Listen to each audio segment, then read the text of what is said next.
A couple things. I think it got a little testy there in the third.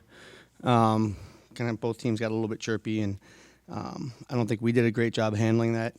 I think we lost a little bit of focus. I think we as a ball club could have done a better job. But I thought that umpiring crew was right on it. They did a great job. They didn't run anybody, but they brought it back under control, warning both teams. I thought that was really professional. And in a situation where it could have gotten a little bit funky there, that crew was awesome. So I want to thank those guys. As far as that ball game, I thought Carroll was awesome. We couldn't do much with him for a lot of that game, and we sort of had a feel for what we thought he was going to do, and he just had us turned around all game. He was great. And then for our boys, Michael didn't get the W, but for him to go 6 2/3 the way he did, with coming out early with not much feel for his stuff, and settling in with complete poise, and he just absolutely gutted out 6 2/3 right there. He didn't get the W, but we don't win that baseball game without Michael King doing what he did.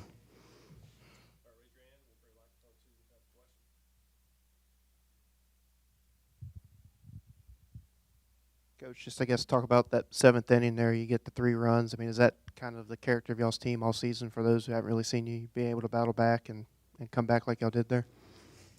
Yes, sir. If you get to see the second half of our season, we've had our backs against the wall multiple times, and I said yesterday, we've been playing playoff baseball for the past 6 weeks, I guess it was. And the thing I love about this ball club is, whether we're down, whether the schedule gets funky, it doesn't matter. It all comes back to, for them, how closely knit they are and how much they care about each other and how much they believe in each other. So, offensively, we couldn't get anything going, but Michael knows if he just kind of stays in there, keeps us in this baseball game, they'll get him. They'll get his back, and vice versa. So there was I felt in that dugout today just complete belief that we were going to win that baseball game, and that's not to take anything away from Utah. That club's really good. I mean, they're the Pac-12 champs. That team is really good. That lineup's scary. Like I said, it was a great arm. So it's nothing to do with. We don't really care who we're playing. The boys believe in each other, and they know that they've got each other's backs. And we might not have a ton of chances to score, but when we do, somebody's going to get a job done.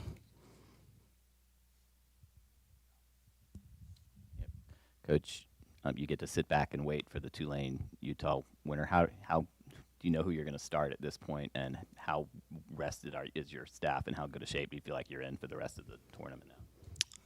Yeah, I mean, you couldn't ask for anything more out of our 2 starting pitchers. Then you give us, 13 2/3, I think, out of Michael and Justin, and now you've got, Jesse can be available tomorrow, Bobby Scott can be available tomorrow, and Johnny Witt can be available tomorrow. Those are the only other arms we've used.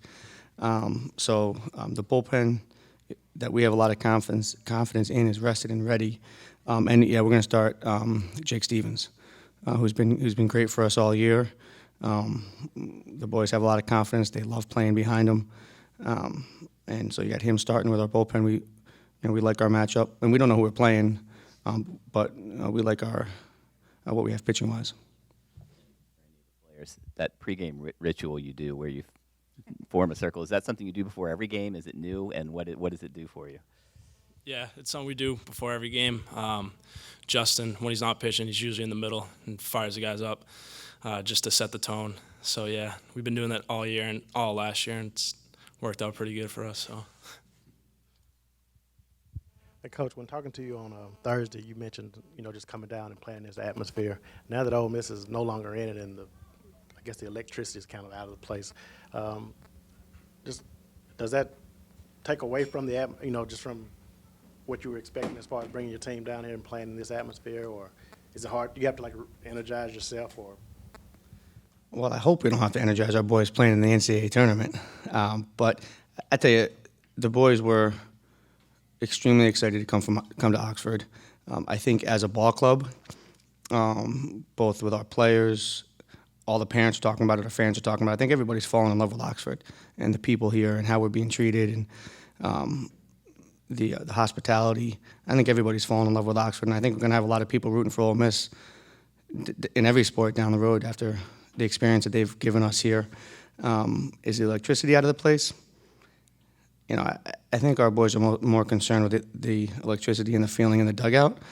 And if you get a chance to hear our crowd out there, our fans are doing a pretty good job of firing our boys up.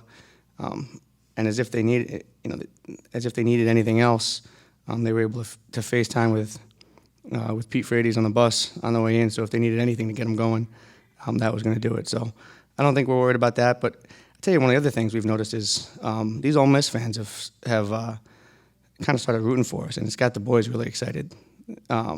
So I think this was a package deal. So maybe they'll come out tomorrow, right? Everybody knows these fans here like to tailgate. Players, was it different for you all today, just being out there and not as many people as you saw earlier this afternoon? I don't think it was that different because on the field you don't really feel the atmosphere. Yesterday, a bunch of us went to the game, to the Ole Miss Utah game, to see who we were playing, and you could definitely feel it in the crowd. You could feel the crowd going nuts, and it definitely would have been a cool atmosphere to play in. But once you get out on the field, it's kind of easy to tune it out and just play your own game. So I don't really hear the crowd. I know a lot of these guys just completely tune that out and just play our own game.